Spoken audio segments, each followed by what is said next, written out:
샬롬 로중 읽어주는 제입니다. 오늘은 5월 4일 수요일 로중입니다. 나 주가 의 가운데서 너를 불렀으니 그 손 곁에서 너를 붙들어 주리라. 이사야 42장 6절.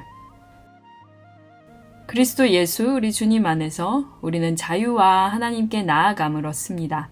에베소서 3장 12절. 행동하는 하루 되세요. 샬롬 하올람. 기원전 722년 초강대국 아시리아에 의해 북이스라엘이 멸망합니다. 약 130여 년 뒤 신흥강국 바벨론이 남유다와 성전을 초토화시키면서 하나님의 백성들은 70년간 바벨론 유수의 시기를 보내게 됩니다. 이사야서 42장은 그 상황을 배경으로 기록된 성경이며 바벨론에 사로잡혀 있는 자들에게 전하는 위로의 말씀입니다. 본문에서 하나님은 창조주이심을 선언합니다.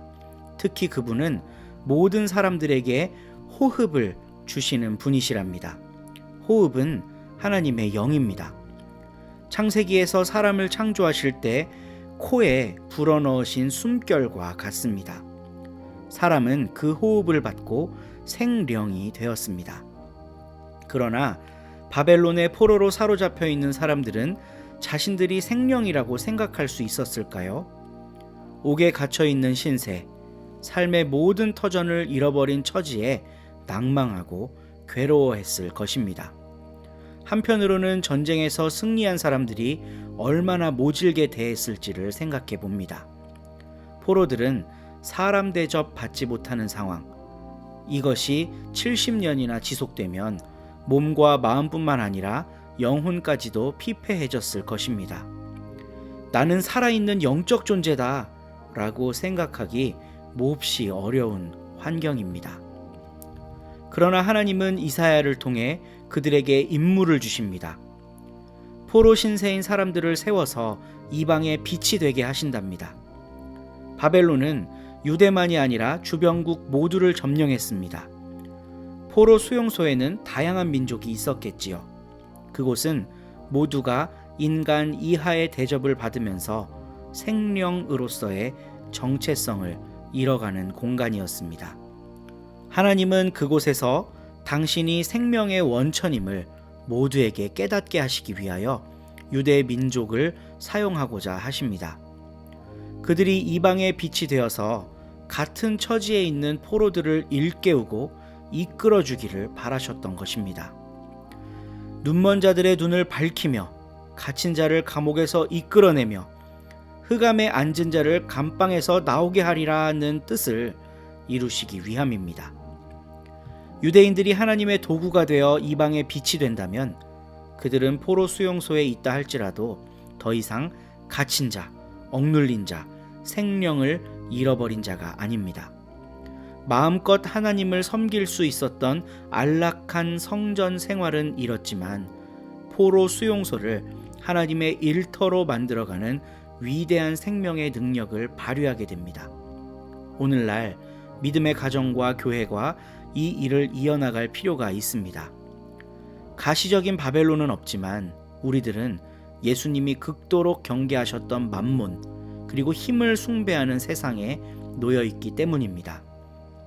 예수 안에서 우리는 이미 구원받았습니다. 그러나 아직 완성되지 않았습니다. 교리학 종말론에서 주로 사용하는 말로 이미 그러나 아직의 시대를 살고 있는 것입니다. 다가올 하나님의 구원과 그분께서 만물을 소생시키실 때를 기다리며 우리를 이방의 빛으로 부르신 하나님께 응답하며 나아가는 우리 가정, 우리들의 교회가 되기를 바라봅니다. 기도하겠습니다. 하나님, 어지러운 세상 중에 기쁜 소식을 전하는 주님의 도구가 되기를 원합니다. 우리 가정을 이방의 빛으로 사용해 주시옵소서. 하나님께 받은 생명이 우리 삶에서 더욱 풍성해지게 하소서. 예수님의 이름으로 기도합니다. 아멘.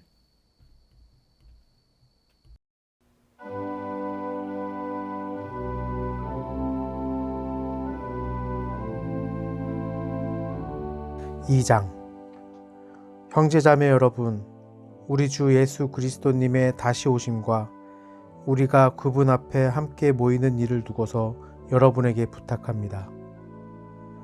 여러분은 쉽게 흔들리거나 정신을 못 차린 채 놀라지 마십시오. 누가 영으로나 말로나 우리가 보낸 것으로 꾸민 편지를 통해서나 주님의 날이 와 있다고 하더라도요. 아무도 어떤 식으로도 여러분을 속여 넘기지 못하게 하십시오. 그날이 오기 전에 믿음을 저버리는 일이 먼저 일어나고 무법자가 드러날 것입니다. 곧 멸망의 자식이 말입니다. 그는 하나님께 맞서는 자이며 신이라 불리거나 신성한 모든 것 위로 스스로를 높이는 자입니다.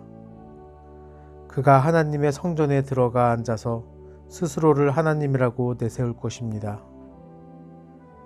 여러분은 기억하지 못합니까? 내가 여러분 곁에 아직 있을 때 이런 것들을 여러분에게 말해주곤 했던 것을요.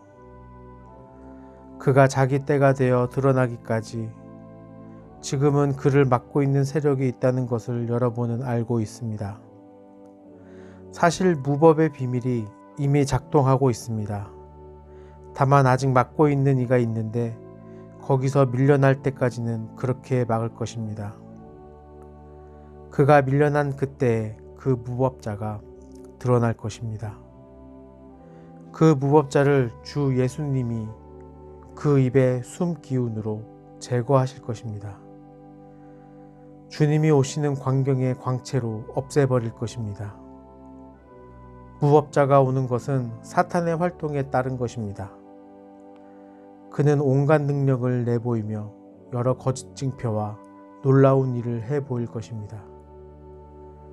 온갖 불의한 속임수를 멸망하는 사람들에게 쓸 것입니다.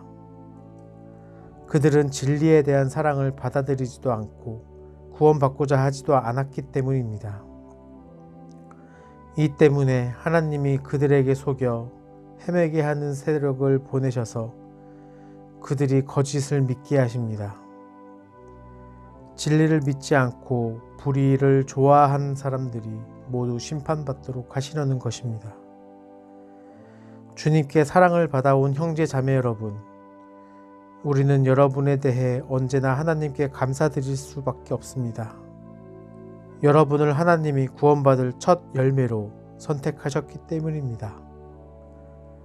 거룩하게 하시는 성령님을 힘입어서 또 진리를 믿어서 구원받도록 말입니다. 이를 위해 하나님은 우리의 복음을 통해서 여러분을 또한 부르셔서 우리 주 예수 그리스도님의 영광을 차지하게 하셨습니다. 그러므로 형제자매 여러분, 굳게 서 있으십시오. 말로든 우리의 편지를 통해서든 여러분이 배운 전통들을 꽉 붙잡고 계십시오.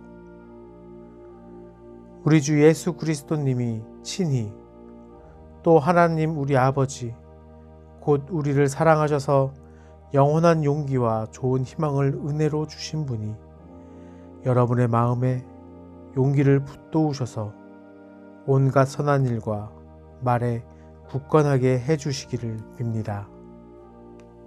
아멘.